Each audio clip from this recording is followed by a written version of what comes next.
This morning, I'm discussing, is becoming the Proverbs 31 woman attainable? The Proverbs 31 woman is the woman that a lot of women are trying to strive to be like, and it's the woman that a lot of men are looking to marry. However, as I've been studying the Proverbs 31 woman, God showed me something very interesting about this person, and I want to minister that to you today. First, let's look at this Proverbs 31 woman. Proverbs 31 verses 10 through 12 read, "Who can find a virtuous woman? For her price is far above rubies. The heart of her husband does safely trust in her, so that he shall have no need of spoil. She will do him good and not evil all the days of her life." That's a great description of the virtuous woman. And if you read further in Proverbs 31, you see that this virtuous woman is a businesswoman.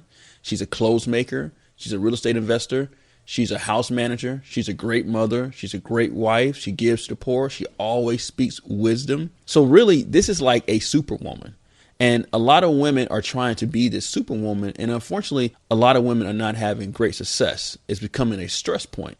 And a lot of men are looking to marry this superwoman. And unfortunately, they're not finding this superwoman. So they're becoming frustrated. The reason I know this because this was written by Solomon, King Solomon, and King Solomon was actually searching for this woman also, and he couldn't find a virtuous woman. Let's look at Ecclesiastes 7 verses 27 to 28. It says, and this is Solomon speaking again, "This is my conclusion," says the teacher. "I've discovered this after looking at the matter from every possible angle. Though I have searched repeatedly, I have not found what I was looking for. Only one out of 1,000 men is virtuous, but not one woman."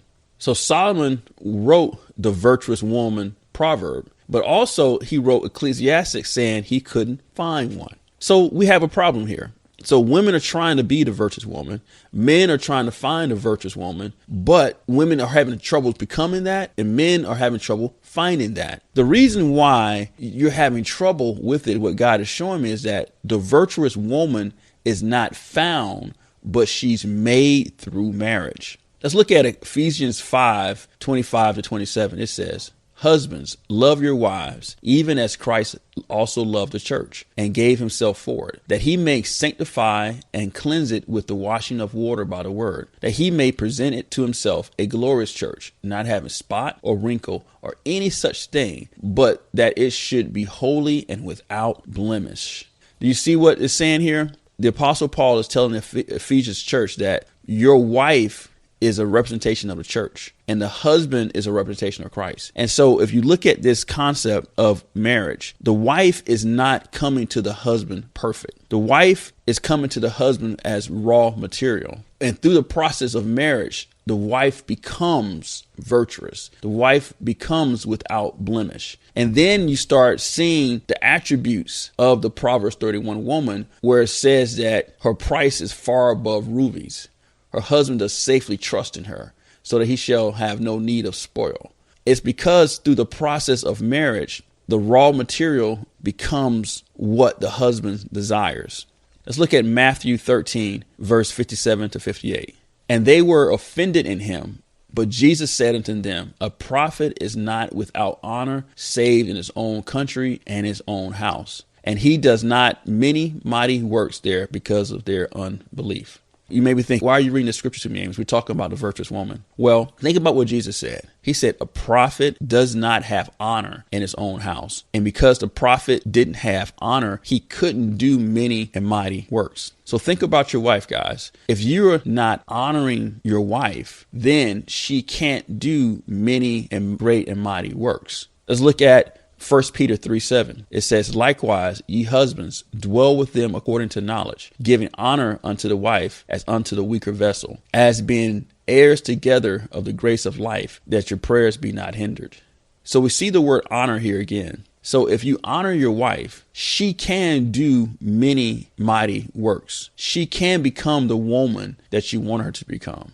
The main thing that Holy Spirit is showing me about the Proverbs 31 woman is that the Proverbs 31 woman is not the start state of a woman. It's the end state of a woman through the process of marriage. So if you're a lady and you're striving to be the Proverbs 31 woman and you're saying, how can I be all these things? How can I be this superwoman? Well, it's really dependent on your husband. Is he honoring you? Is he sowing seeds into you? Is he washing you, as the word says about Christ in the church? If he's not doing those particular things, it's going to be very difficult for you to become the Proverbs 31 woman. And even though Jesus was the Son of God, because he was not honored, he could not do many and mighty works. So as women, if you're not being honored by your husband, you're not going to be able to do many and mighty works. Also, a thing I want you to look at too is the Proverbs 31 woman. It's a mixture of all types of different things. Remember, she was a businesswoman, a clothes maker, real estate investor, a household manager, a great mother, great wife, gives to the poor, speaks wisdom. These are very specific things that Solomon was looking for. This was his ideal of a perfect woman. However, your husband may have a different ideal of what a perfect woman is. So through the process of marriage, you'll be discovering the things that he desires for you to be. Like for me, I'm not necessarily trying to marry a real estate investor.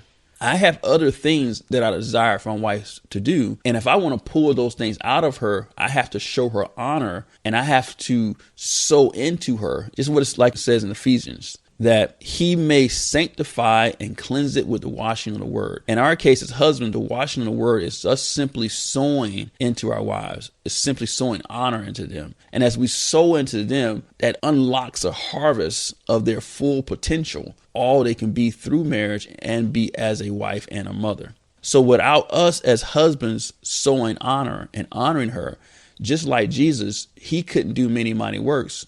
And so neither will your wife be able to do many mighty works inside the household if you're not sowing honor unto her. So in conclusion, becoming the Proverbs 31 woman is attainable if the husband is sowing appropriate seeds into his wife so she can become the Proverbs 31 woman. So fellas, we're not looking for a lady who is currently the Proverbs 31 woman. We're looking for a lady who we believe can become the Proverbs 31 woman.